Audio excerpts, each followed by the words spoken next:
चलो इस current affair की शुरुआत करेंगे अपने जनवरी मंथ से, है ना। मोस्टली 6 मंथ का लगभग आता है करंट अफेयर, तो ग्रेड सेकंड के लिए तो पर्याप्त हो जाएगा, अपने 8 महीने का करंट हो जाएगा लगभग ये, है ना। इतने इससे ज्यादा नहीं पूछा जाएगा। तो ग्रेड फर्स्ट के लिए भी 1-2 मंथ पहले का और देख लेंगे बाद में। अभी अपने जनवरी से इसको कॉमनली स्टार्ट कर लेते हैं, ठीक है। तो इसमें अपने 2 टाइप का करंट अफेयर कवर करेंगे, एक राजस्थान से रिलेटेड कवर करेंगे, ठीक है।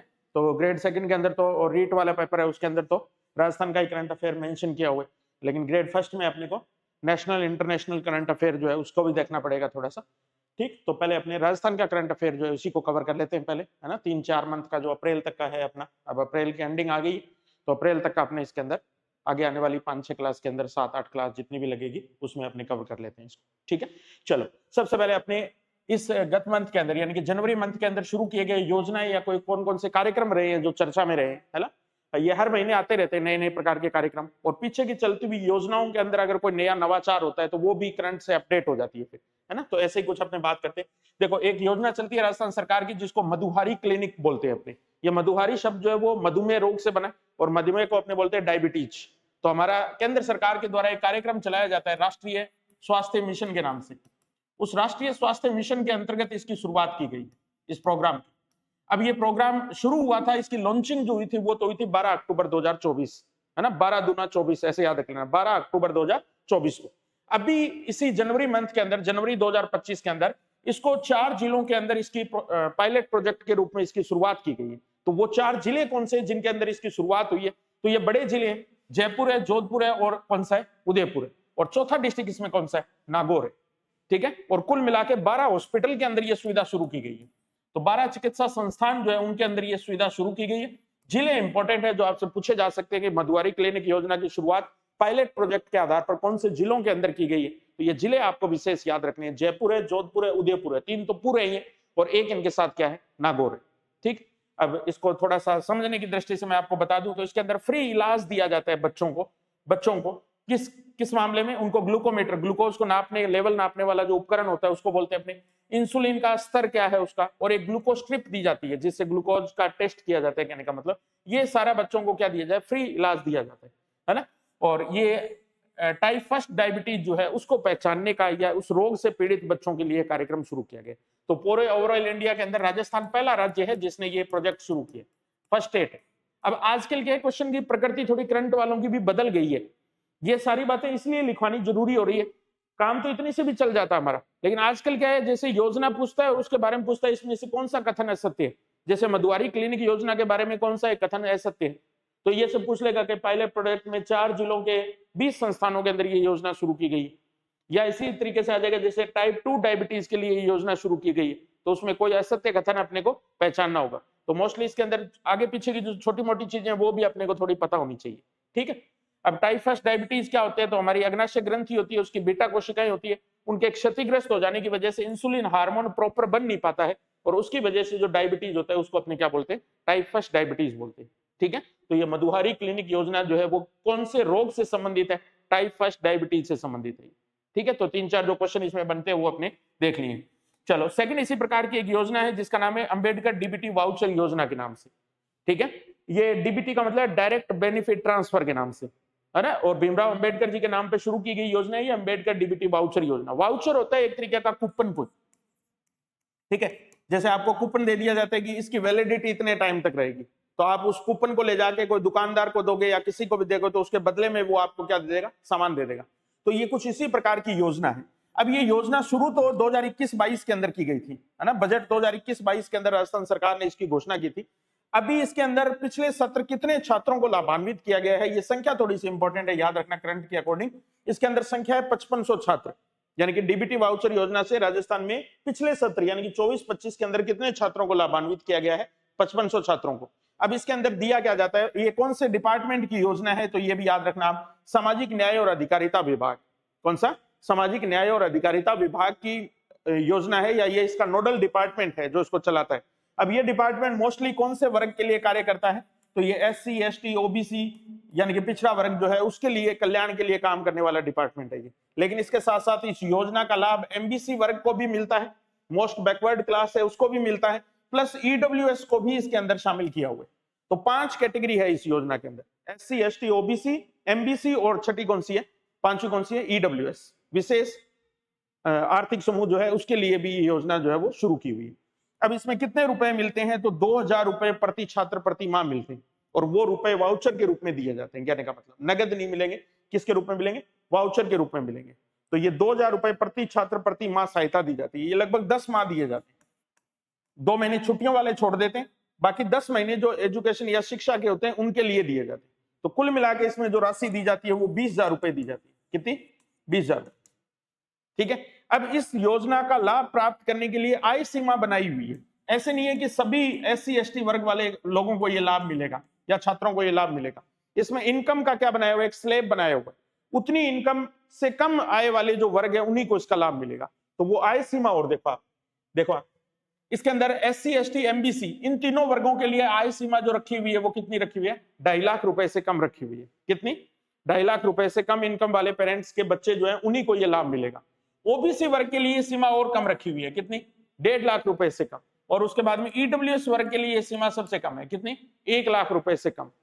इससे कम आय वर्ग वाले जो, या इससे ज्यादा आय वर्ग वाला जो व्यक्ति होगा उसको लाभ नहीं मिलेगा, है ना। तो सबसे ज्यादा सीमा जो है वो किसके लिए, SC ST OBC वर्ग के लिए। कितनी है, 2.5 लाख रुपए से कम। तो सभी के लिए इक्वल नहीं है। अभी RS प्रीलिम वाले पेपर के अंदर पूछा था, उसमें सभी वर्गों के लिए आय सीमा एक ही दे दी थी, तो वो स्टेटमेंट रॉन्ग था। ठीक है। तो इसमें सभी वर्गों के लिए आय सीमा का जो क्राइटेरिया रखा गया वो अलग अलग रखा गया। ठीक है। 2.5 लाख रुपए से कम वालों को मिलेगा। इसमें और कम कर दी है, कितनी, 1.5 लाख रुपए से, यानी कि इससे ऊपर आय वाला OBC वर्ग का कोई भी कैंडिडेट होगा उसको इसका लाभ नहीं मिलेगा।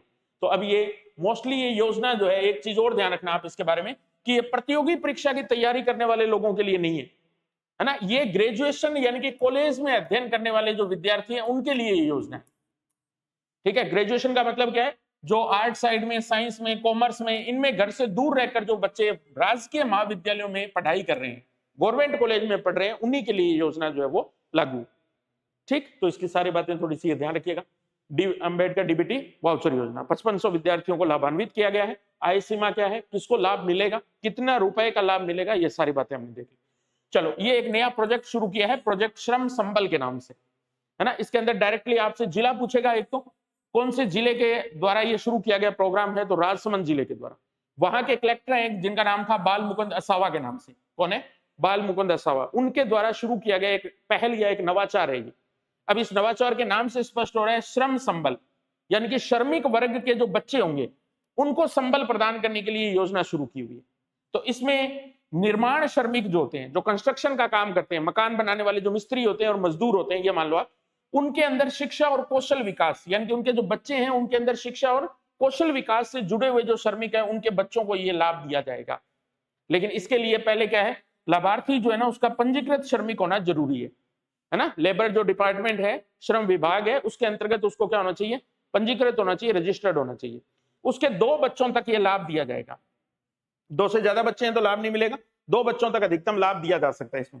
अब इसमें छात्रवृत्ति दी जाएगी। अगर जिस बच्चे ने कक्षा 6 उत्तीर्ण कर ली है उसके बाद में ये लागू होगा। ध्यान रखना, ये कक्षा भी इंपॉर्टेंट है। कक्षा 8 दे देगा आपको, ये कक्षा 6 जिस बालक ने उत्तीर्ण कर ली है उसके लिए ये छात्रवृत्ति स्कीम लागू होगी। तो अगर बालक कोई सामान्य एजुकेशन के अंदर आगे पढ़ रहा है तो वो जब तक MA या PG करेगा, अपनी स्नातकोत्तर करेगा, तब तक उसको 8,000 रुपए से लेकर 17,000 रुपए के बीच में राशि दी जाएगी। स्टार्टिंग कितनी होगी, 8,000 रुपए से। महीने के नहीं है ये, वार्षिक है ये, ठीक है ना, वार्षिक राशि है ये। तो जब 6ठी उत्तीर्ण कर लेगा उसके बाद में उसको 8,000 रुपए मिलने शुरू हो जाएंगे। फिर जैसे जैसे वो ऊपरी क्लासों में जाता जाएगा ये छात्रवृत्ति की राशि बढ़ती जाएगी और टोटल कितनी हो जाएगी, 17,000 रुपए तक हो जाएगी।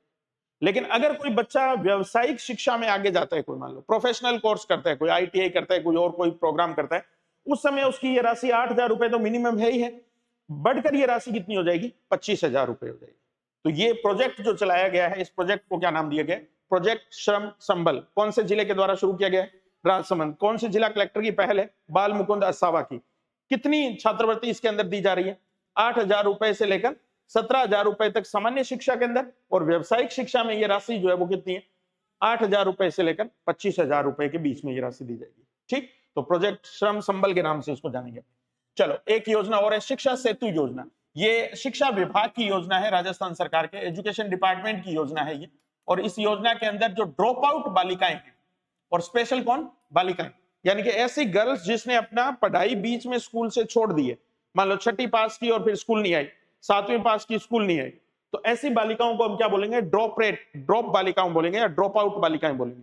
उनकी संख्या या उनकी रेट को कम करने के लिए शुरू की गई योजना है जिसका नाम क्या है, शिक्षा सेतु योजना।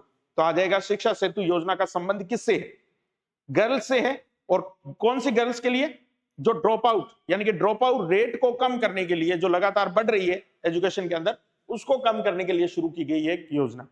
ठीक, अब ये एक इंपॉर्टेंट योजना है एग्रीस्टेक योजना के नाम से। ठीक है, काफी चर्चा में है ये एग्रीस्टेक योजना जो है। तो इसका संबंध किससे है तो वो देखते हैं अपने। पहले देखो ये योजना जो है, ये एक तरीके से इसका पीछे का रेफरेंस मैं आपको बताऊं तो 2 सितंबर 2024 को केंद्र सरकार के द्वारा एक योजना शुरू की गई थी, प्रधानमंत्री डिजिटल कृषि मिशन के नाम से, डिजिटल कृषि मिशन के नाम से।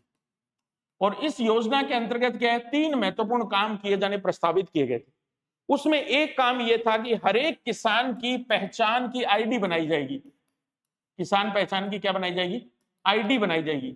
और उस आईडी के अंदर किसान की जमीन कितनी है, उस जमीन का रकबा कितना है, उसके अंदर मृदा किस प्रकार की है, यानी कि उससे संबंधित सारी पहचान उसमें होंगी। और स्पेशली उसकी रजिस्ट्री से संबंधित डॉक्यूमेंट जो है वो भी उसके अंदर मेंशन किए जाएंगे। तो ये जो किसान पहचान आईडी बनाने की योजना है, इसी योजना को नाम दिया गया है किसका, एग्रीस्टेक योजना का।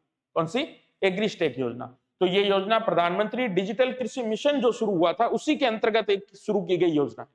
तो ये राजस्थान के अंदर शुरू हुई थी जिस समय हमारी गवर्नमेंट के 1 साल पूरे हुए थे। लगभग 15 दिसंबर के पास हमारा 1 वर्ष पूरा हुआ था गवर्नमेंट का, राजस्थान सरकार का। तो उस समय सीकर जिले से पायलट प्रोजेक्ट के रूप में इस योजना की शुरुआत की गई थी। पूछ लेगा आपसे क्वेश्चन कि राजस्थान के अंदर एग्रीस्टेक योजना की शुरुआत पायलट प्रोजेक्ट के आधार पर कौन से जिले से की गई थी, तो जिला कौन सा था, सीकर जिला।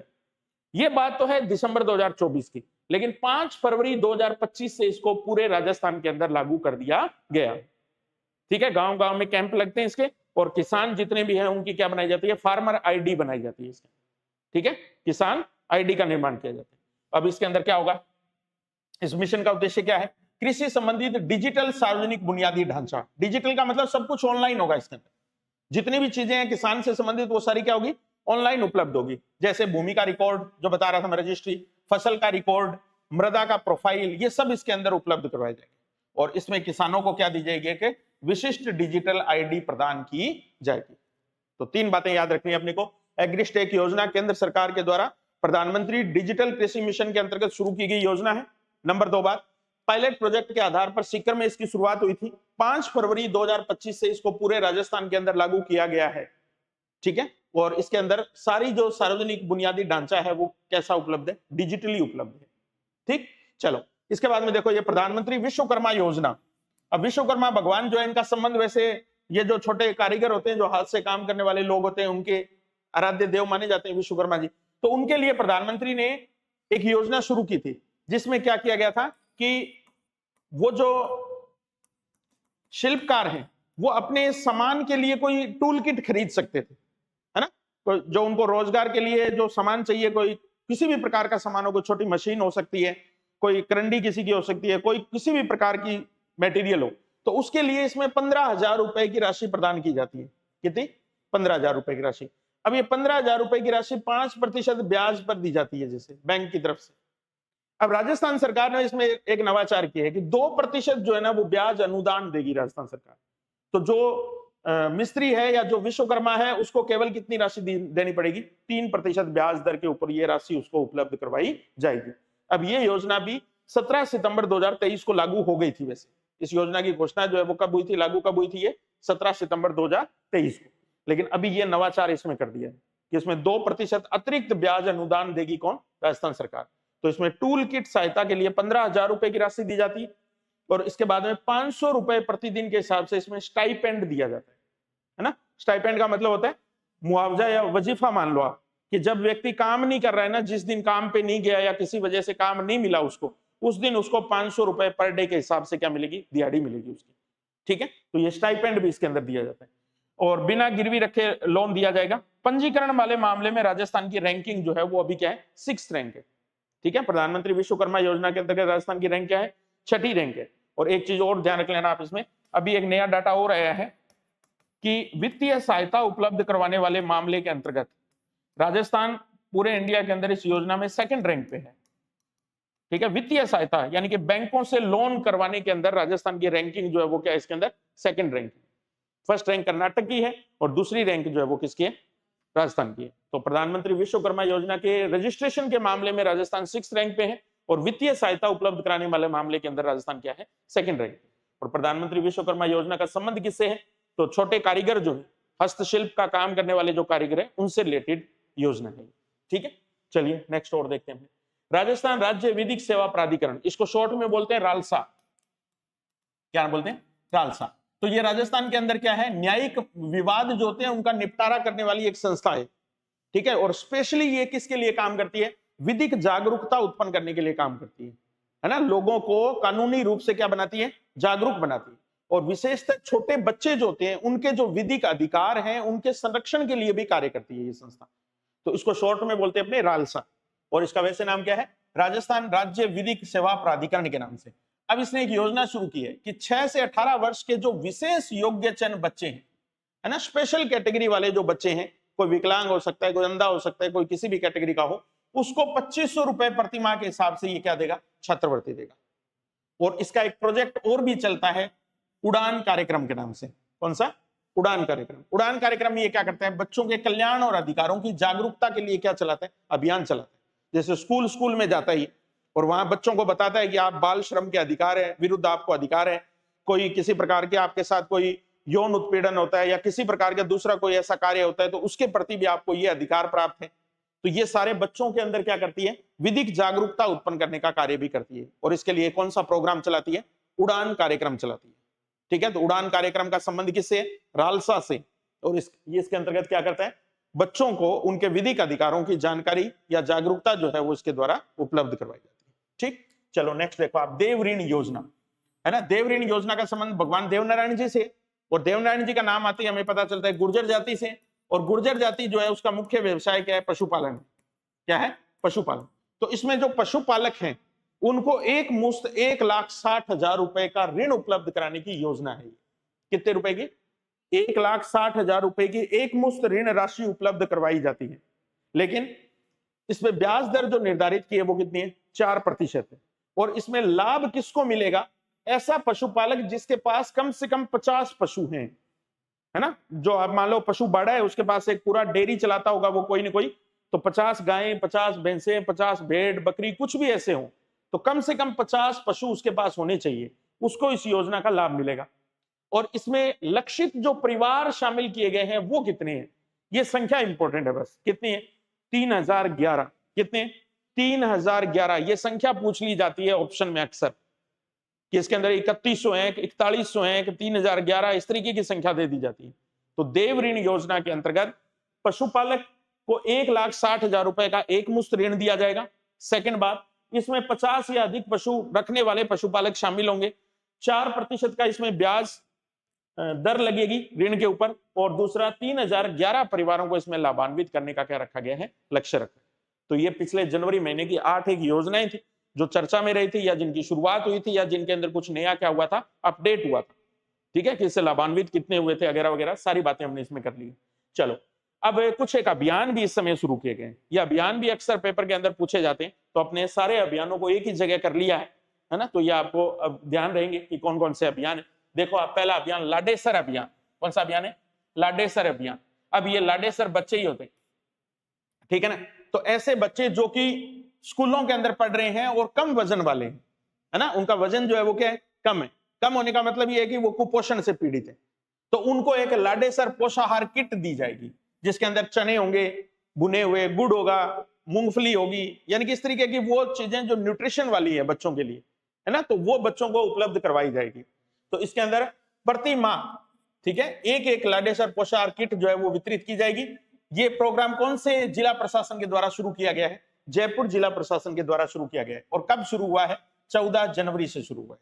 कब, 14 जनवरी से। तो लाडेसर अभियान का संबंध कौन से जिला प्रशासन से, जयपुर से। इसकी शुरुआत कब हुई है, 14 जनवरी से। इसका संबंध किससे है, कम वजन वाले जो बच्चे हैं उनको लाडेसर पोषाहार किट वितरित की जाएगी इसके। ठीक, चलो, ऐसा एक अभियान है ऑपरेशन साइबर शील्ड के नाम से। आजकल साइबर अटैक बहुत ज्यादा होते हैं, खाते में से पैसे उड़ा देते हैं या कोई और साइबर ठगी कर लेते हैं, है ना। तो इनसे सुरक्षा प्राप्त करने के लिए ये राजस्थान पुलिस के द्वारा शुरू किया गया अभियान है। ये पर्टिकुलर कोई एक जिले का नहीं है, राजस्थान के सभी जिलों के अंदर इसकी शुरुआत हुई है। इसको नाम दिया गया किसका? ऑपरेशन साइबर शील्ड का।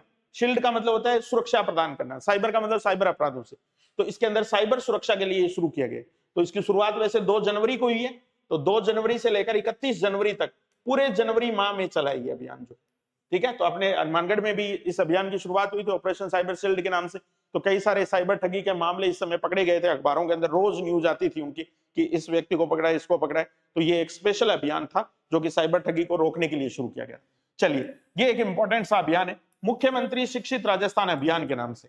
इस अभियान को इससे पहले एक और नाम से जाना जाता था, इसको शॉर्ट में बोलते थे RKSMBK के नाम से, राजस्थान के शिक्षा में बढ़ते कदम।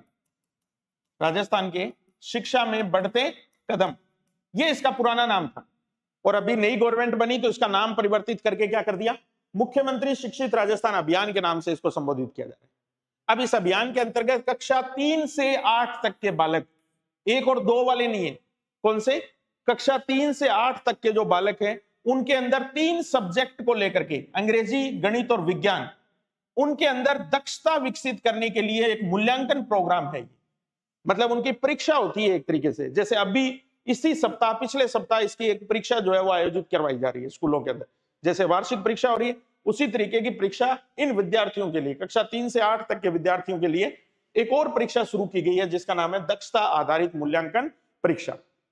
तो ये मुख्यमंत्री शिक्षित राजस्थान अभियान का संबंध कौन सी कक्षा से है, कक्षा 3 से 8 तक के लिए। कौन से 3 विषयों से इसका संबंध है, अंग्रेजी, विज्ञान और गणित से इसका संबंध है। इसका पूर्व नाम क्या था, RKSMBK, राजस्थान के शिक्षा में बढ़ते कदम, ये इसका पहला नाम था, ठीक है। तो मुख्यमंत्री अशोक गहलोत जी पहले थे, उनके द्वारा शुरू किया गया अभियान था। वर्तमान सरकार ने इसका नाम बदल के क्या कर दिया है, मुख्यमंत्री शिक्षित राजस्थान अभियान कर दिया। चलो नेक्स्ट देखो आप, दूध का दूध पानी का पानी अभियान। सीधी सी बात समझ में आ रही है हमारे, है ना, कि ये कोई झूठ बोलने से संबंधित अभियान है ना। तो दूध की बात आएगी तो इसकी शुरुआत जो है वो किसके द्वारा की गई है, RCDF के द्वारा की गई। किसके द्वारा, RCDF, Rajasthan cooperative dairy federation, जो कि राजस्थान में डेयरी उद्योग को नियंत्रित करने वाली सबसे बड़ी संस्था है, शीर्ष संस्था है। तो RCDF के द्वारा इस अभियान की शुरुआत की गई है। कब की गई है, तो 10 से लेकर 30 जनवरी के बीच में यह अभियान चला है। और इसका उद्देश्य था दूध में मिलावट को रोकना, है ना। तरह तरह का दूध, पानी तो चलो कोई बात है ना, आम ही है, एक लिक्विड है जो दूध के साथ ही मिला दिया जाता है, लेकिन बाकी भी दूध के अंदर और बहुत सारे प्रकार की मिलावट होती है। दूध ही दूसरे दूध कोई पशु से निकाला हुआ ही नहीं होता है, यूरिया से बना देते हैं, कोई और बना देते हैं, है ना। तो इस प्रकार की मिलावट को रोकने के लिए अभियान शुरू किया गया, दूध का दूध पानी का पानी अभियान। ठीक, चलो नेक्स्ट और देखते हैं। ये देखिए आप, जयपुर प्रवाह अभियान के नाम से, ये प्रवाह नाम इंपॉर्टेंट है। इंग्लिश में देखें तो इसको केयर बोल सकते हैं अपने, लेकिन ये हिंदी में नाम प्रवाही है इसका। एक्चुअल में क्या है, सड़क सुरक्षा मंथ मनाया जाता है, सड़क सुरक्षा माह मनाया जाता है जनवरी के महीने के अंदर लगभग। तो ये चलता है लगभग 1 से लेकर 31 जनवरी, पूरे जनवरी चलता है। इस समय क्या करते हैं, सड़क सुरक्षा से संबंधित बहुत सारे प्रकार के नवाचार सरकार द्वारा किए जाते हैं। उन्हीं नवाचारों के अंदर अब की बार जो सड़क सुरक्षा माह चलाया गया था, उसकी थीम जो रखी गई थी, उसकी थीम का शब्द था प्रवाह या केयर, है ना। पूछ लेगा ये आपसे कि इस वर्ष के सड़क सुरक्षा माह जो था उसकी थीम क्या थी, तो ये थीम थी प्रवाह के नाम से, ठीक है। अब इसके अंदर क्या है, 6E रणनीति इस्तेमाल में ली गई है। 6E है इसके अंदर। 6E के अंदर क्या है, education, engineering, enforcement, emergency care, evolution, engagement, ठीक है। अब ये शब्द आपको याद ही रखने पड़ेंगे। अब पूछ लेगा कि सड़क सुरक्षा माह के अंतर्गत अपनाई गई 6E रणनीति में कौन सा एक शामिल नहीं था। अब उसमें E के नाम से कोई आपको एक और दे देगा, एंडोर्समेंट दे देगा या कुछ और शब्द दे देगा उसके लिए। तो पहले एजुकेशन है, उसके बाद में इंजीनियरिंग है, फिर इन्फोर्समेंट है, इमरजेंसी केयर है, इवोल्यूशन है, मूल्यांकन करने का मतलब, और एंगेजमेंट है यानी कि जोड़ना है। ये 6E पर आधारित रणनीति वाला प्रोग्राम था। अब इसी के अंतर्गत एक मोस्ट इंपोर्टेंट पॉइंट हमें याद रखना है, कर्णपुर, ठीक है, श्री कर्णपुर बोल दो, गंगानगर जिले की एक तहसील, यहां पर एक यातायात पार्क विकसित किया गया है। बड़ा इंपॉर्टेंट सा क्वेश्चन है, सीधे सीधे उठने के चांस है। है ना, कि सड़क सुरक्षा अभियान के अंतर्गत राजस्थान के किस स्थान पर एक यातायात पार्क बनाया गया है। तो ये यातायात पार्क बनाया गया है कहाँ? श्री कर्णपुर के अंदर। अब इस पार्क को बनाने में दो महत्वपूर्ण चीजें शामिल रही। एक तो गंगानगर का जिला प्रशासन तो शामिल था ही था, इसके अलावा अपना ये जो एरिया है गंगानगर हनुमानगढ़ वाला, यहाँ नशा मुक्ति को लेकर के भी एक जागरूकता अभियान चल रहा था। जैसे हनुमानगढ़ में चलता था, उसका नाम था मानस के नाम से। क्या नाम था? मानस के नाम से मानस अभियान चलता था। ऐसे ही गंगानगर के अंदर भी ये अभियान चलता था। तो उस नशे वाले अभियान के अंतर्गत भी बहुत सारी दुर्घटनाएं होती थी। तो इन्होंने क्या किया, ये जो यातायात पार्क बनाया, इसके दोनों तरफ, एक तरफ नशे की पूरी वॉल पेंटिंग की है कि कैसे नशे के अंदर इंसान जाता है तो उसका एक्सीडेंट हो जाता है और उसकी डेथ हो जाती है। दूसरी तरफ सड़क के अंदर सुरक्षा को लेकर के क्या नियम होते हैं, क्या और होते हैं, उनकी जागरूकता उत्पन्न करने का एक वॉल पेंटिंग की गई है। तो पूरा जो पार्क है उसके चारों तरफ इसी प्रकार की चीजें बनाई गई है, ताकि आम व्यक्ति जो वहां से गुजरे वो उनको पढ़े, उनको जाने, उनको समझे और उनका अपने जीवन में क्या करे, उपयोग करे। तो ये याद रखना, यातायात पार्क जो है वो कहां स्थापित किया हुआ है? श्री कर्णपुर के अंदर स्थापित किया गया। ठीक, चलो फिर ये देखो एक अभियान और है, स्पर्श कुष्ठ जागरूकता अभियान के नाम से। ये कुष्ठ रोग के लिए चलाया गया अभियान है। कुष्ठ रोग जिसको लेप्रोसी बोलते हैं अपने, है ना, वो स्पर्श से फैलता है ना। तो इसके लिए जागरूकता उत्पन्न करने के लिए चिकित्सा और स्वास्थ्य विभाग के द्वारा इसकी शुरुआत की गई। किसके द्वारा? चिकित्सा और स्वास्थ्य विभाग के द्वारा। और यह अभियान चला है 30 जनवरी से लेकर 13 फरवरी के बीच में। ठीक है, तो ये इस अभियान का आपसे नोडल डिपार्टमेंट पूछ सकता है कि कौन से विभाग का प्रोग्राम है ये। तो स्पष्ट नाम से स्पष्ट हो रहा है, स्पर्श कुष्ठ, कुष्ठ कोई रोग का नाम है, इसलिए चिकित्सा और स्वास्थ्य विभाग का ही प्रोग्राम हो सकता है।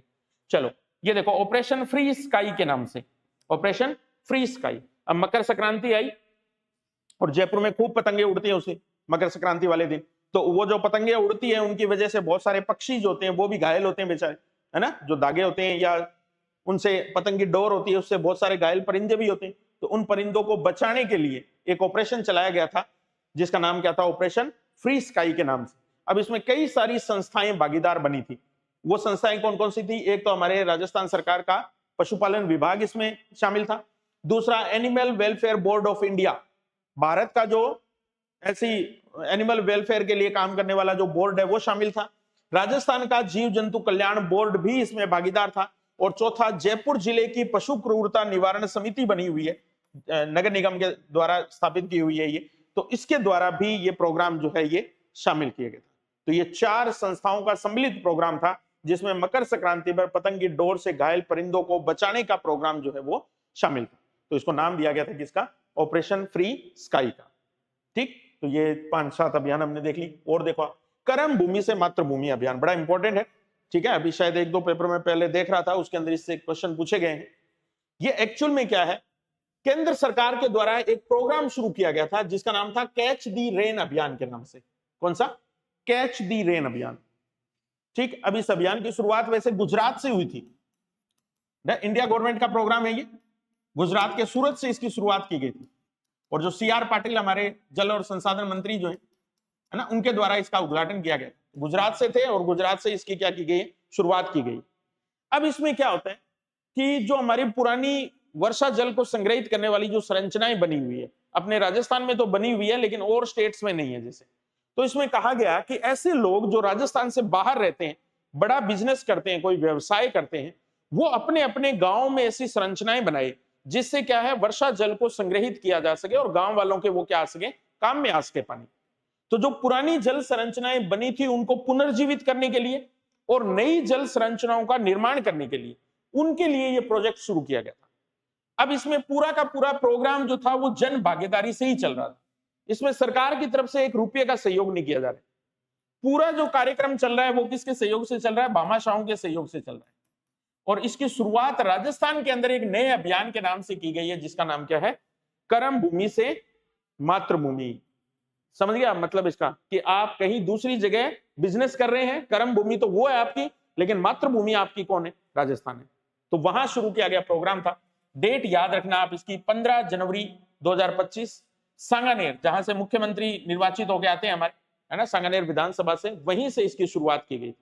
तो सांगानेर से शुरू हुआ है, 15 जनवरी 2025 को शुरू हुआ है। जल संचय के संकल्प के लिए इसकी शुरुआत की गई है। और सबसे इंपॉर्टेंट बात है, भूजल स्तर में वृद्धि को बढ़ावा देने के लिए। अब रेन वाटर होगा तो लोग उसका उपयोग करेंगे, जमीन से कम निकालेंगे पानी, तो भूजल स्तर जो है वो भी क्या होगा, बढ़ेगा। और सबसे इंपॉर्टेंट क्वेश्चन ये है कि इस अभियान के अंतर्गत कितने रेन वाटर रिचार्ज स्ट्रक्चर बनाए जाने प्रस्तावित किए गए हैं? बताओ आप, समय अवधि बताओ कितनी? 2027-28 कितनी है? 2027-28, यानी कि ये अभियान आगे आने वाले 3 साल तक चलेगा। और इसमें टोटल कितनी स्ट्रक्चर बनाई जाएगी? 45,000 रेन वाटर स्ट्रक्चर जो है वो उसका निर्माण किया जाएगा। बस ये डाटा पूछेगा आपसे कि किस समय अवधि तक कितनी स्ट्रक्चर इसके अंदर बनाई जानी प्रस्तावित है। 2027-28 45,000 रेन वाटर रिचार्ज स्ट्रक्चर बनाई जाएगी। अब इस अभियान की शुरुआत राजस्थान के 6 जिलों में की गई है। अब ये जिले भी इंपॉर्टेंट है, ठीक है। इसमें आप याद रखना ना, जयपुर, और जयपुर का एक पड़ोसी जिला कौन सा? झुंझुनू, तो जयपुर झुंझुनू हो गया। ऐसे ही पाली का एक पड़ोसी जिला कौन सा? जोधपुर, ये याद रख लेना। फिर दक्षिण राजस्थान के अंदर सिरोही, और सिरोही के साथ थोड़ा सा दूर कौन सा? भीलवाड़ा जिला। इन 6 जिलों के अंदर पायलट प्रोजेक्ट के आधार पर कर्म भूमि से मातृभूमि अभियान जो है उसकी क्या की गई है? शुरुआत की गई है। मोस्ट इंपोर्टेंट क्वेश्चन है, ठीक है। कोई ना कोई क्वेश्चन इसमें से पूछे जाने के चांस रहेंगे पक्के, 100%। शुरुआत कहां से हुई है, कब हुई है, किस उद्देश्य से हुई है, कितनी स्ट्रक्चर बनाई जाएगी, कितने जिलों के अंदर यह अभियान शुरू किया गया है, समझ गए बात? चलो नेक्स्ट देखो आप, मेरी पहल। ये मेरी पहल के नाम से एक एनजीओ है, जयपुर में काम करता है ये एनजीओ। और ये क्या कर रहा है? भिक्षावृत्ति मुक्त जयपुर के लिए एक अभियान चला रहे हैं, है ना। जो भिखारी वगैरह है उनको कोई छोटी मोटी आजीविका उपलब्ध करवा दे, ताकि वो भिक्षावृत्ति से क्या हो सके, उसका अपना धंधा जो है उसको क्या कर दे, छोड़ दे। अदरवाइज क्या, पर्यटक आते हैं जयपुर में सबसे ज्यादा, तो ये पर्यटक स्थलों के ऊपर या फुटपाथ के ऊपर हर जगह ये क्या मिले, अपने को भिखारी जो है वो मिल जाएंगे। इवन कि जब आप 3 बत्ती के ऊपर गाड़ी रोकते हो तो वहीं आपको 5-10 मिल जाएंगे। तो कहने का मतलब हर किसी व्यक्ति के लिए ये क्या है, परेशानी है। तो मेरी पहल जो है इसका संबंध किससे? जयपुर ग्रेटर और हेरिटेज नगर निगम क्षेत्र के अंदर भिक्षावृत्ति मुक्त जयपुर के लिए चलाया गया अभियान है ये, जिसका नाम क्या है? मेरी पहल। अब याद रखना ये, ठीक है। अब सीधा यही आएगा, आपके समझ में नहीं आएगा कि मेरी पहल क्या हो सकती है ना। महिला सशक्तिकरण, बालिका सशक्तिकरण, चिकित्सा विभाग में कोई और प्रोग्राम दे देगा, कैंसर मुक्त अभियान के रूप में। तो इसका संबंध जो है वो किससे? भिक्षावृत्ति मुक्त जयपुर अभियान के रूप में इसकी शुरुआत की गई, ठीक है। चलो, ऑपरेशन सर्द हवा, ये हर साल ही चलता है और जनवरी के महीने में ही चलता है मोस्टली। और चलाने वाली संस्था या चलाने वाली जो हमारी आर्मी ब्रांच है वो कौन सी है? बीएसएफ, बॉर्डर सिक्योरिटी फोर्स जो है हमारी, सीमा सुरक्षा बल जो है हमारा, वो हमारे पश्चिमी राजस्थान के साथ जो लगने वाली सीमा है, गंगानगर से लेकर के बाड़मेर की, उस पश्चिमी सीमा बॉर्डर के ऊपर ये अभियान हर साल चलाती है। तो ऑपरेशन शरद हवा जो है इसकी शुरुआत किसके द्वारा की गई है? बीएसएफ द्वारा। मोस्टली यही पूछा जाता है, बाकी इसके अंदर और कुछ ज्यादा इंपॉर्टेंट है नहीं। चलो, अंकुश अभियान। अब ये अंकुश अभियान कौन से जिला प्रशासन का है? सबसे पहला क्वेश्चन तो यही है ना। जब आएगा क्वेश्चन तो अपने कोई आइडिया नहीं लगेगा कि कौन से का हो सकता है। तो पहला तो ये बीकानेर प्रशासन। फिर किसके लिए शुरू किया गया है? नशा मुक्ति के लिए। हर एक जिले के अंदर ये जनवरी के महीने के आसपास अभियान चलाए गए थे। जैसे मैंने आपको बताया कि अपने हनुमानगढ़ में कौन सा चलता था? मानस अभियान चलता था। ऐसे ही बीकानेर के अंदर जो अभियान चलाया गया था वो कौन सा था? अंकुश अभियान के नाम से, ठीक है। तो ये अपने पास 10 एक अभियान है जो कि जनवरी के महीने के अंदर अलग अलग टाइम पे क्या किए गए हैं, शुरू किए गए। समझ गया बात? एक बार इनको रिवाइज कर देते हैं हमने, थोड़ा ध्यान रह जाएगा। लाडेसर अभियान का संबंध जो है वो किससे? हाँ, पोषाहार किट वितरित करने से जयपुर जिला प्रशासन का अभियान है ये। दूसरा, ऑपरेशन साइबर शील्ड जो है वो पूरे जनवरी माह में चलाया गया है। पुलिस मुख्यालय जयपुर के द्वारा इसको संचालित किया गया है। मुख्यमंत्री शिक्षित राजस्थान अभियान का संबंध कक्षा 3 से 8 तक 3 सब्जेक्टों के लिए इसको शुरू किया गया है। दूध का दूध, पानी का पानी अभियान, दूध में मिलावट को रोकने के लिए आरसीडीएफ का अभियान है ये। फिर आगे देखिए, जयपुर प्रवाह। प्रवाह का मतलब किससे है? सड़क सुरक्षा से। और इसके अंतर्गत राजस्थान के अंदर 6E रणनीति को अपनाया गया था। और इसके अंतर्गत साथ में क्या किया गया है? कर्णपुर के अंदर एक यातायात पार्क जो है उसकी भी क्या की गई है? स्थापना की गई है। स्पर्श कुष्ठ जागरूकता अभियान कौन से डिपार्टमेंट का है? चिकित्सा विभाग का है। ऑपरेशन फ्री स्काई किस लिए शुरू किया गया है? मकर संक्रांति पर घायल परिंदे जो है उनकी सुरक्षा देने के लिए अभियान शुरू किया गया है, या उनको सुरक्षित रखने के लिए। ये इंपॉर्टेंट सा अभियान जो अपनी बार बार इसकी चर्चा की है ना, कर्म भूमि से मातृभूमि अभियान के रूप में। फिर मेरी पहल जो है ये भिक्षावृत्ति मुक्ति से जुड़ा हुआ अभियान है। ऑपरेशन शरद हवा हो गया, और ये हमारा कौन सा हो गया? अंकुश अभियान हो गया, ठीक। तो योजनाएं कौन कौन सी चली है, अभियान कौन कौन से चले हैं, उनकी हमने बात कर ली। अब ये कुछ एक चर्चित स्थान है हमारे, ठीक है। ये भी अक्सर पेपर की दृष्टि से इंपॉर्टेंट हमारे सारे के सारे। अब इसमें देखो डिस्ट्रिक्ट वाइज ये हमने अरेंज करने की कोशिश की है, अपने समझते हैं इसको। सबसे पहले जैसलमेर जिले की बात करें हमने, तो जैसलमेर जिले के 2 गांव हैं ये मुख्य रूप से। एक गांव है बोडाना गांव के नाम से, ये अभी पूछ लिया गया था एक पेपर के अंदर, कौन सा पेपर था मुझे याद नहीं आ रहा है। बोडाना गांव, बोडाना गांव के अंदर एक नया सोलर प्रोजेक्ट शुरू करने की बात की, सेकंड ग्रेड के पेपर में आया था शायद, जहां तक मेरे याद है संस्कृत डिपार्टमेंट वाले में। 2000 मेगावाट का सोलर प्लांट शुरू करने के लिए भूमि आवंटन हुआ है यहाँ पर। कौन सा गांव है? जैसलमेर का बोडाना। फिर ऐसा एक गांव और है यहाँ पे धनवा गांव के नाम से। कौन सा गांव है?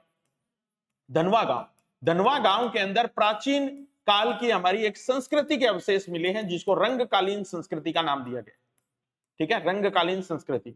रंगकालीन संस्कृति का मतलब आप इससे समझ लो कि जैसे सभ्यता के अंदर हमें मृद भांड मिले अलग अलग जगह पे, अलग अलग रंगों से रंगे हुए, तो उसी प्रकार के मृद भांड वाली एक संस्कृति के प्रमाण जो है वो जैसलमेर के कौन से गांव से मिले हैं? धनवा गांव से मिले हैं।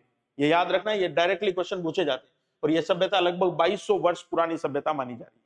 ठीक है, और देखो आप, एक जैसलमेर अभी चर्चा में रहा, जीएसटी काउंसिल की 55वीं बैठक यहाँ आयोजित हुई है ना। मोस्ट इंपॉर्टेंट सी बात है ये, याद रखना इस बात को आप। कौन सी बैठक? जीएसटी काउंसिल की 55वीं बैठक का आयोजन जो है वो कहां किया गया है? जैसलमेर में किया गया। अपने आप में बड़ी यूनिक सी बात है ये, है ना। पूरे ये ओवरऑल इंडिया के वित्त मंत्री जो होते हैं अलग अलग राज्यों के, और हमारे सेंटर के जो चीफ मिनिस्टर, जो फाइनेंस मिनिस्टर होते हैं, वो इसकी अध्यक्षता करते हैं। ठीक है, लेकिन ये पिछली जो 55वीं मीटिंग आयोजित हुई है 2024 वाली, ये अपने कहां आयोजित हुई है? राजस्थान के जैसलमेर में आयोजित हुई है। तो ये ओवरऑल इंडिया की मीटिंग थी, कहने का मतलब। चलो, इसके बाद में देखो जोधपुर डिस्ट्रिक्ट की अगर अपने बात करें तो यहाँ का एक गांव है थबुकड़ा गांव के नाम से। मोस्ट इंपोर्टेंट पॉइंट है ये, थबुकड़ा गांव। थबुकड़ा गांव के अंदर राजस्थान का पहला बालिका सैन्य स्कूल स्थापित किया गया है। कौन सा स्कूल? पहला बालिका सैन्य स्कूल स्थापित किया गया है। अब क्या है, पिछली गवर्नमेंट ने ऐसी घोषणा की थी कि राजस्थान के 9 संभागों के अंदर बालिका या गर्ल्स सैनिक स्कूल खोले जाएंगे। अब वो 9 संभाग तो रह रही है ना, पहले 10 बना दिए थे, बांसवाड़ा को छोड़ा था उन्होंने, और 9 संभागों के अंदर ये घोषणा की गई थी। लेकिन बाद में जब अब वर्तमान में हमारे 7 संभाग रह गए हैं, तो 7 संभागों के अंदर ये बालिका सैन्य स्कूल स्थापित किए जाने की योजना बनाई गई। ठीक है, और उसके अंदर पहली इसकी शुरुआत जो है वो कौन से संभाग से हो रही है? जोधपुर संभाग से हो रही है। कहां से? जोधपुर संभाग से हो रही है। और कौन सा गांव है जहां पे पहला स्कूल खोला जा रहा है? थम्बुकड़ा गांव। याद रखना इसका पॉइंट जो है ये। फिर आगे देखिए आप, जोधपुर का एक हॉस्पिटल है जिसका नाम है एमडीएम हॉस्पिटल के नाम से। इस एमडीएम हॉस्पिटल के अंदर राजस्थान की पहली हीलियम फ्री एमआरआई मशीन की शुरुआत की गई है। ठीक है, नॉर्मल सा पॉइंट है लेकिन कभी पूछ लिया जाएगा पेपर में। चलो फिर देखो, ये उत्तर पश्चिम रेलवे के द्वारा, है ना, जोधपुर के अंदर पहला भारत स्काउट और गाइड्स का जिला प्रशिक्षण केंद्र जो है उसका उद्घाटन किया गया है ना। उत्तर पश्चिम रेलवे के द्वारा किसका? भारत स्काउट और गाइड्स के जिला प्रशिक्षण केंद्र का शुभारंभ कहां किया गया है? जोधपुर में किया गया। हालांकि इसका जो मेन हेड ऑफिस है वो जयपुर है हमारा, उत्तर पश्चिम रेलवे का, है ना। तो उस वहम में मत रह जाना कि जयपुर में शुरू हुआ होगा, ये कहां शुरू हुआ है? जोधपुर में शुरू हुआ है। फिर देखिए ये 2 गांव और देखिए आप इंपोर्टेंट से, अरनुआ और एक गांव है बादासरी। कौन सा गांव है? अरनुआ, और एक का नाम क्या है? बादासरी। ये जोधपुर जिले के 2 गांव हैं। यहां पर एक नया एक्सपेरिमेंट किया गया है।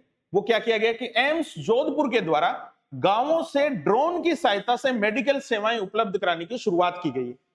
यानी कि बहुत दूर के गांव है, कहने का मतलब वहां के लोग जो है वो जोधपुर नहीं आ सकते। जैसे मान लो तो इमरजेंसी कंडीशन में क्या है, ड्रोन भेजा जाएगा वहां, वो वहां से ब्लड सैंपल लेके आएगा और ब्लड सैंपल लाके जोधपुर एम्स में देगा, और वहां एम्स के अंदर उसकी जांच होगी और तुरंत उसकी जांच रिपोर्ट जो है वो वहां भेज दी जाएगी या उसको सूचित कर दिया जाएगा। तो राजस्थान के अंदर पहली बार ड्रोन आधारित मेडिकल सेवाओं की शुरुआत कौन से 2 गांवों से की गई है? अरनुआ गांव और बादासरी गांव। कौन सा गांव है? अरनुआ गांव, और दूसरा कौन सा है? बादासरी गांव। दोनों ही गांव कौन से जिले से संबंध रखते हैं? जोधपुर से। ठीक है, तो जोधपुर के बारे में ये 3 बातें, जो 4 बातें हमने पढ़ी है, ये पिछले महीने की इंपॉर्टेंट सी बातें थी। चलो इसके बाद में हम बात करते हैं भीलवाड़ा जिले की। कौन सी की? भीलवाड़ा जिले की। तो भीलवाड़ा जिले का एक लोकेशन है, कौन सी? हमीरगढ़ के नाम से। कौन सी लोकेशन है? हमीरगढ़। बहुत इंपॉर्टेंट है। राजस्थान सरकार ने अभी पिछले वर्ष 2024 के अंदर हमारी एक नीति घोषित की थी, नागर विमानन नीति के नाम से। क्या नाम दिया गया था उसको? नागर विमानन नीति, सिविल एविएशन पॉलिसी नाम दिया था उसको। नागरिक, हाँ, नागर विमानन नीति बोल देंगे अपने इसको, नागर विमानन नीति। ठीक है, यानी कि कहने का मतलब राजस्थान के अंदर एयरपोर्ट्स के विकास को लेकर के, या एयरपोर्ट से जुड़े हुए जो फ्लाइंग स्कूल होते हैं जहां पर पायलट वगैरह की ट्रेनिंग होती है, उसके लिए ये नीति घोषित की थी हमने। और इस नीति के अंतर्गत हमने ये कहा था कि हम 3 फ्लाइंग स्कूल खोलेंगे। क्या खोलेंगे? फ्लाइंग स्कूल, जहां पर पायलट्स वगैरह को ट्रेनिंग दी जाएगी, कहने का मतलब, या बच्चों को या नवयुवकों को तैयार किया जाएगा उस लेवल के लिए। तो ऐसा पहला फ्लाइंग स्कूल जो खोला गया है वो भीलवाड़ा के कहां स्थापित किया गया है? हमीरगढ़ में स्थापित किया गया। कहां? हमीरगढ़ के अंदर। ऐसे 2 और खुलेंगे अभी आने वाले समय में, एक प्रतापगढ़ में घोषित हो रखा है, एक बांसवाड़ा में घोषित हो रखा है। तो बांसवाड़ा और प्रतापगढ़ में ये स्थापित और होने हैं, लेकिन इसका पहला जो शुभारंभ हुआ है वो कहां से हुआ है? हमीरगढ़ से हुआ है। और एक चीज बड़ी इंपॉर्टेंट और याद रख लेना आप, किशनगढ़ के अंदर राजस्थान की पहली फ्लाइंग एकेडमी जो है वो स्थापित की गई है। किशनगढ़ कौन से जिले का? अजमेर का। वहां पर राजस्थान की पहली फ्लाइंग एकेडमी स्थापित की गई है। ये तो स्कूल है और वो क्या है? एकेडमी है। ठीक है, इसके बारे में याद रखना। ठीक, चलो अब अपने नेक्स्ट बढ़ते हैं। एक गांव के बारे में बात करते हैं जिसका नाम है डोलीखेड़ा गांव के नाम से। कौन सा गांव है? डोलीखेड़ा गांव। ये एक्चुअल में क्या है? एक स्कीम या एक योजना राजस्थान सरकार के अंदर राज्यपाल महोदय के द्वारा शुरू की गई कि जितने भी हमारे कृषि विश्वविद्यालय है ना, वो अपने अपने लेवल के ऊपर क्या करे? एक एक गांव को गोद ले और उस गांव का विकास स्मार्ट विलेज के रूप में करे। किसके रूप में? स्मार्ट विलेज के रूप में। कहने का मतलब वहां हर चीज, सड़क है, सुरक्षा है, चाहे लाइट है, बिजली है, पानी है, सब चीज जो होनी चाहिए वो हाईटेक होनी चाहिए। यानी कि हर एक लाभ जो है वो क्या होना चाहिए? ऑनलाइन होना चाहिए, डिजिटल होना चाहिए। तो इसके लिए स्मार्ट विलेज योजना शुरू की गई थी और उसी पहल का पहली बार अप्लाई किया गया है। उसको कहां? डोलीखेड़ा गांव। भीलवाड़ा का कौन सा गांव है? डोलीखेड़ा गांव। और उसके पास जो यूनिवर्सिटी लगती है वो उदयपुर वाली लगती है। कौन सी? महाराणा प्रताप कृषि और प्रौद्योगिकी विश्वविद्यालय उदयपुर। उसके द्वारा इस गांव को गोद लिया गया है और गोद लेकर इसका विकास किसके रूप में किया जा रहा है? स्मार्ट विलेज के रूप में किया जा रहा है। ये याद रखना। ठीक है, ये शायद राज्यपाल वाली बात तो सेकंड ग्रेड के पेपर में पूछ ली गई है पहले, है ना, कि हाल ही में कौन से ऐसे प्रोजेक्ट की शुरुआत कोई एक ऐसा है कि उसके अंदर सभी विश्वविद्यालय शामिल है राजस्थान के, या केंद्रीय विश्वविद्यालय शामिल है, या कृषि विश्वविद्यालय शामिल है। कुछ इस तरीके का एक क्वेश्चन मेरे सामने आया था, तो वो ध्यान रखना आप। उसके अंदर सिर्फ कौन से कृषि विश्वविद्यालयों को शामिल किया गया है और इसकी शुरुआत डोलीखेड़ा गांव भीलवाड़ा से इसकी शुरुआत की गई। ठीक, चलो नेक्स्ट देखो। अब आप सिरोही के बारे में बात लिखते हैं। एक अपने सिरोही के बारे में इंपॉर्टेंट सी बात यह है कि यहां धार्मिक और गो विज्ञान केंद्रित विश्वविद्यालय स्थापित किया गया है, जिसकी लोकेशन है कौन सी? नंदगांव। नंदगांव के अंदर वैसे भी एक बड़ी सारी गौशाला बनी हुई है और वहीं पर धार्मिक और गो विज्ञान केंद्रीय विश्वविद्यालय जो है उसकी क्या की गई है? स्थापना की गई। केंद्रीय है, धार्मिक और गो विज्ञान केंद्रीय विश्वविद्यालय कहां स्थापित किया गया है? नंदगांव सिरोही के अंदर स्थापित हुआ है। चलो फिर और बात करते हैं अपने नीचे से। अगर और डिस्ट्रिक्ट देखें तो बांसवाड़ा डिस्ट्रिक्ट की बात करते हैं। देखो अभी अपने एक पहल शुरू की गई थी दिसंबर के माह के आसपास, जिसको अपने राइजिंग राजस्थान अभियान का नाम दिया था, है ना। ये हालांकि इससे पिछले वाले महीने की बात है, उसको भी अपने डिस्कस कर लेंगे आगे। इस राजस्थान राइजिंग पहल के अंतर्गत तलवाड़ा जो लोकेशन है बांसवाड़ा वाली, वहां पर एक फ्लाइट ट्रेनिंग सेंटर की स्थापना की गई। वही जैसा एविएशन के अंदर हमने स्थापित किया है, उसी प्रकार का एक सेंटर, जैसा मैं बता रहा था आपको कि बांसवाड़ा और प्रतापगढ़ में भी स्थापित होना है। तो पहली तो शुरुआत इसकी कहां हुई है? अमीरगढ़ में हुई है। दूसरी इसकी बांसवाड़ा के कहां हुई है? तलवाड़ा में हुई है। और इसको नाम दिया गया फ्लाइट ट्रेनिंग सेंटर, है ना। ये तलवाड़ा इंपॉर्टेंट है, ये मैंगनीज उत्पादन में भी इसका नाम आता है तलवाड़ा का। ठीक है, तो ये तलवाड़ा के अंदर फ्लाइट ट्रेनिंग सेंटर जो है उसकी क्या की गई है? स्थापना की गई। फिर और देखिए आप, प्रतापगढ़ के अंदर एक लोकेशन है कौन सी? रामेर तालाब। ठीक है, कौन सा? रामेर तालाब। अभी करंट के हैं तो है तो नॉर्मल पॉइंट, लेकिन जब पूछे जाएंगे तो पूछ सकता है आपसे कि इस गांव को हाल ही में राजस्व गांव का दर्जा दिया गया। ठीक है, सरकार के द्वारा time to time revenue village घोषित होते रहते हैं। तो हाल ही के अंदर रामेर तालाब गांव जो है वो कौन से जिले का है? प्रतापगढ़ का। चलो चित्तौड़गढ़ के अंदर एक इंपॉर्टेंट बात पढ़ते हैं अपने। चित्तौड़गढ़ की एक लोकेशन है कौन सी? चंदेरिया, जहां से चांदी और जिंक ये दोनों निकलते हैं चंदेरिया से। वहां पर एक जिंक पार्क स्थापित किया गया। क्या स्थापित किया गया? Zinc park. किसने स्थापित किया है? तो वेदांता ग्रुप के द्वारा। एक्चुअल में क्या है, जावर वाली जो खान है ना, और ये चंदेरिया वाली खान है, ये at a time private sector को सौंपी हुई है। और जिस प्राइवेट सेक्टर के पास ये खाने हैं वो समूह कौन सा है? हमारा वेदांता समूह है। तो इस वेदांता समूह के द्वारा यहां पर क्या स्थापित किया गया है? जिंक पार्क स्थापित किया गया है। ठीक है, ऐसा ही सेम पार्क जो है वो उदयपुर के अंदर भी बना हुआ है, अभी उसकी भी बात कर लेंगे अपनी। तो ये चित्तौड़गढ़ के चंदेरिया में स्थापित हुई है। बूंदी के अंदर देखो आप, रामगढ़ विस्तारी टाइगर रिजर्व कहां पे? ये बूंदी में है। और इस बूंदी वाले स्थान पर लेपर्ड सफारी की शुरुआत की गई है। कौन सी सफारी? Leopard safari. अब वैसे लेपर्ड सफारी के लिए फेमस लोकेशन है जयपुर की जालाना। ठीक है, सबसे बड़ी लेपर्ड सफारी है ये राजस्थान की, जालाना। लेकिन ये लेपर्ड जो है वो जयपुर के अलावा कहाँ मिलते हैं, बूंदी में भी मिलते हैं, है ना, कुंभलगढ़ के अंदर भी मिलते हैं, बहुत सारी लोकेशन है जहां पर ये लेपर्ड मिलते हैं। तो लेपर्ड सफारी की हाल ही में शुरुआत कौन से टाइगर रिजर्व में की गई है, रामगढ़ बेसधारी टाइगर रिजर्व, जो कौन से जिले का है, मुख्य रूप से बूंदी का। ठीक, टोंक इंपॉर्टेंट पॉइंट है। प्रधानमंत्री गति शक्ति योजना, है ना, ये एक औद्योगिक विकास के लिए शुरू की गई योजना है सेंट्रल गवर्नमेंट की। इसके अंतर्गत जगह जगह क्या है, बहुत सारे पार्क बनाए जा रहे हैं। पार्क का मतलब औद्योगिक क्लस्टर बनाए जा रहे हैं एक तरीके से, जहां से उत्पादन होगा। तो टोंक के अंदर इन्होंने फूड पार्क स्थापित किया है। क्या पार्क स्थापित किया है, फूड पार्क, जो फूड प्रोसेसिंग के लिए काम करेगा। ठीक है ना, तो प्रधानमंत्री गति शक्ति योजना के अंतर्गत राजस्थान में फूड पार्क कौन से जिले में स्थापित किया जा रहा है, टोंक में स्थापित किया जा रहा है। तो ये टोंक की बात याद रख लीजिएगा। चलो नेक्स्ट अपने बात करते हैं किसकी, धौलपुर की। ये धौलपुर वाला पॉइंट भी इंपॉर्टेंट है अपने आप में। देखो धौलपुर में किस वजह से फेमस है ये, इसकी बात करते हैं। आईसीडीएस, ये आईसीडीएस एक्चुअल में क्या है, राजस्थान के अंदर बाल और जो महिला कल्याण विभाग है उसको अपने क्या बोलते हैं, आईसीडीएस बोलते हैं। तो ये इंटीग्रेटेड चाइल्ड डेवलपमेंट जो डिपार्टमेंट है हमारा, उसके द्वारा फील्ड कार्मिक प्रशिक्षण के लिए एक स्किल लैब जो है वो यहाँ पे स्थापित की गई है ना, कौशल लैब जो है आईसीडीएस डिपार्टमेंट के द्वारा, वो हाल ही में कहां स्थापित हुई है, धौलपुर में। फिर भरतपुर अभी आजकल बहुत ज्यादा चर्चा में है, क्योंकि मुख्यमंत्री का गृह जिला है, तो बहुत सारे प्रकार के नवाचार इसके अंदर किए जा रहे हैं भरतपुर के अंदर। तो ऐसा ही एक नवाचार यहाँ किया जा रहा है कर्मशिला भवन के नाम से। क्या नाम है, कर्मशिला भवन। हालांकि ये थोड़े थोड़े टाइम के बाद में हर एक जिले में ही खुलेंगे कर्मशिला भवन, लेकिन अभी ये कर्मशिला भवन जो है वो कहां स्थापित हुआ है, भरतपुर में। इसके अंतर्गत क्या किया जा रहा है, जितने भी गवर्नमेंट ऑफिस हैं जिले के, उन सबको एक ही भवन में लाने का प्लान चल रहा है, ताकि लोगों को जगह जगह डिलीवरी या सर्विस लेने के लिए अलग अलग जगह नहीं जाना पड़े। यानी कि मिनी सचिवालय टाइप का प्रोग्राम है ये। तो इसको नाम दिया गया है किसका, कर्मशिला भवन का। तो इस कर्मशिला भवन की शुरुआत पहली बार कहां से हुई है, भरतपुर से हुई है। ठीक है, चलो इसके बाद में अपने और बात करते हैं, है?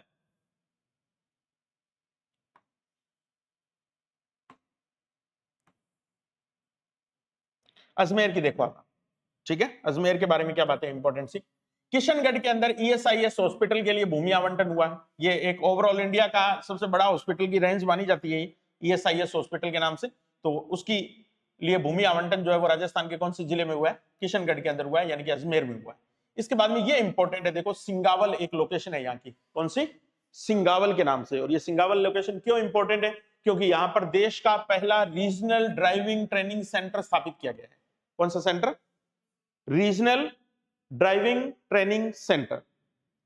ठीक है, जहां पे ड्राइविंग की तरह तरह की टेस्टिंग की जाती है और स्किल बनाया जाता है कि ड्राइवर कैसे स्किलफुल हो सकता है, उसके तरीके सिखाए जाते हैं। और ये केवल राजस्थान का नहीं है, ये भारत का भी पहला रीजनल ड्राइविंग ट्रेनिंग सेंटर है, पूरे देश का है। ये पहली बार जो कहां स्थापित हुआ है, सिंगावल में स्थापित हुआ है। इसको अंतरराष्ट्रीय ड्राइविंग टेस्ट सेंटर के रूप में भी मान्यता मिली है। तो ये भी ध्यान रखना आप। ठीक है, सिंगावल अपने आप में इंपॉर्टेंट है। सीधा ही पूछ लेगा कि सिंगावल हाल ही में क्यों चर्चा में था, तो यहाँ सिंगावल के अंदर क्या खोला गया है, पहला रीजनल ड्राइविंग ट्रेनिंग सेंटर खोला गया है, जो देश का पहला इस प्रकार का सेंटर है हमारा। ठीक है, चलो इसके बाद में ये एक झुंझुनू की लोकेशन की बात कर रही है, CSIR सीरी, है ना, पिलानी के अंदर ये एक संस्था काम करती है। CSIR के अंतर्गत ये central institute of electronics and कुछ इस तरीके का नाम है इसका, सीरी के नाम से। तो ये वैज्ञानिकों, यहाँ के वैज्ञानिकों के द्वारा IoT सक्षम पोर्टेबल एंडोस्कोपी तकनीक विकसित की गई है। ये IoT आजकल क्या है, एक नई तकनीक चल रही है, इंटरनेट ऑफ थिंग्स बोलते हैं इसको। क्या बोलते हैं, इंटरनेट ऑफ थिंग्स। तो इंटरनेट ऑफ थिंग्स के अंदर क्या होता है कि एक जैसे हॉस्पिटल है कोई, तो उसकी जितनी भी मशीनें हैं उन सबको इंटरनेट के माध्यम से जोड़ दिया जाएगा। तो कोई से भी रूम में ऑपरेशन चल रहा है तो उसके बारे में जानकारी जो है वो एक जगह बैठे हुए किसी डॉक्टर के पास रहेगी। तो ये जो IoT पर आधारित पोर्टेबल एंडोस्कोपी तकनीक है, ये कहां विकसित की गई है, किसके द्वारा विकसित की गई है, सीरी के वैज्ञानिकों के द्वारा विकसित की गई है, जो कहां काम करता है, पिलानी झुंझुनू में कार्य करता है। ठीक है, चलो तो ये अपने मैप के थ्रू देख लिए कि मुख्य मुख्य चर्चित स्थान कौन कौन से। कुछ एक जिलों के और भी बचे हैं अपने पास में, है ना, वो अपने या तो नेक्स्ट स्लाइड में बात करेंगे। ठीक है, चलो नेक्स्ट के अंदर बात करेंगे। कल अपने इसको 2-3 दिन की क्लास है ये अपनी, तो इसको अपने कंप्लीट कर लेंगे इसके साथ।